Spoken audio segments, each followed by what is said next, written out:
Representative Lauren Boebert is now facing a probe from Colorado's Attorney General after a complaint was filed against her over some fraud.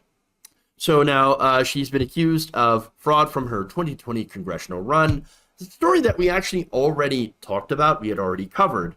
However, this new development has led to is a probe. Awesome. So now let me give you the details, okay? The New York Times reported on Wednesday that the group that successfully targeted controversial Representative Madison Cawthorn filed a complaint against Boebert, alleging that she had inflated mileage she logged on the campaign trail in 2020 and then used more than $20,000 in reimbursements from donors to pay off some tax liens on her restaurant. The Deputy Colorado Attorney General for Criminal Justice, Janet Drake, has confirmed to David B. Wheeler of the American Muckrakers PAC, that again, that's the PAC that took down Madison Cawthorn, that both her office and Colorado's Department of Revenue and Department of Labor Employment will be investigating this issue. So now this comes from a story back in February of 2021 by the Denver Post. Boebert, they found, had cashed checks from her campaign totaling $22,259 for mileage reimbursement. Interesting. Now, in 2020 gas prices, $22,000 worth of gasoline would actually have driven you about 38,712 miles. You know what that is? That is more than the entire circumference of the Earth. I mean, that's a real stretch. That's a real trip, literally. By the way, the circumference of the Earth is 24,901 miles.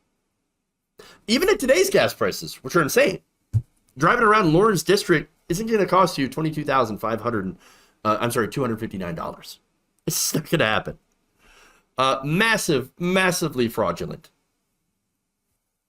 In fact, the Denver Post reported that Boebert would have had to drive 36,870 miles in just over 7 months between April 1st and November 11th to justify the second payment, adding that Boebert's reimbursements to herself in 1 year eclipsed her predecessor's reimbursement over 10 years.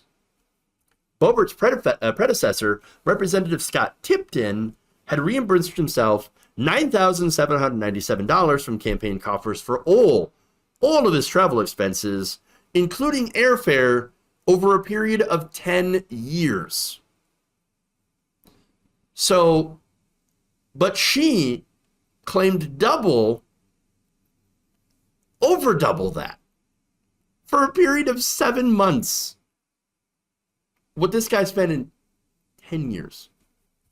Wow. Yeah. Now, again, we know where the money went.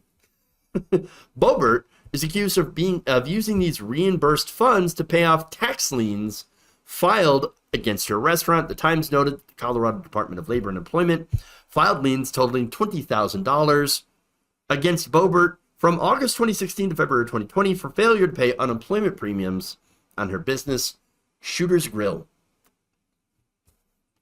Now, again, the question is, that report's been out for a while. Why did it take so long? Hey, that's a real good question, Colorado. You might want to answer that. Odds are, like, again, this state got shamed into doing what they're actually supposed to be doing. Now, it's a good thing that at least we had this group to go and put enough pressure on Colorado. And this, again, this is the same group that took down Madison Cawthorn. He lost his election primary due to some pretty interesting videos that came out about him. Interesting is quite the word. He's also under investigation for insider trading on cryptocurrency. Big surprise there. Wheeler's group also announced back in mid-May that Boebert would be their next target. Quote, "We helped fire Madison Cawthorn. Now it's Boebert's turn." The group announced after launching a website called fireboebert.com. I think we're going to go after Lauren Boebert in Colorado in a similar way. I think we're going to engage in that race pretty quickly. Well, they were true to their word. That's for sure. There you go. Now, the Muckrakers' official complaint to Colorado's Attorney General that got them into action. Says, as you are both fully aware, utilizing an illegal source of funds or ill-gotten funds to pay off a tax lien is illegal in Colorado and under federal law. That is the very definition of ill-gotten funds. So now look, we're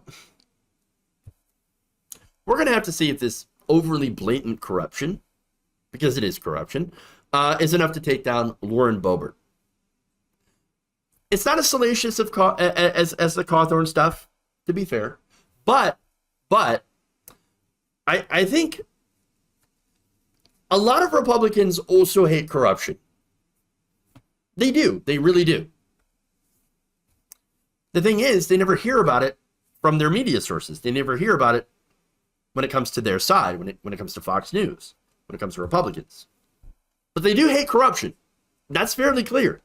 And Boebert is very corrupt. Incredibly corrupt. So, look, not only that, but again, I've talked about this before. Lauren Boebert doesn't serve her constituents. In fact, they're pretty mad that she has been only working on her own celebrity. And now taking money from her campaign illegally and using it to pay off her own personal bills. Total corruption. I mean, again, we're going to have to see what happens if this is enough to, get her in some serious trouble to where she might have to resign her position, or not, or if this is just like the final straw for a lot of her voters to kick her out of office. We'll have to see. We'll have to see.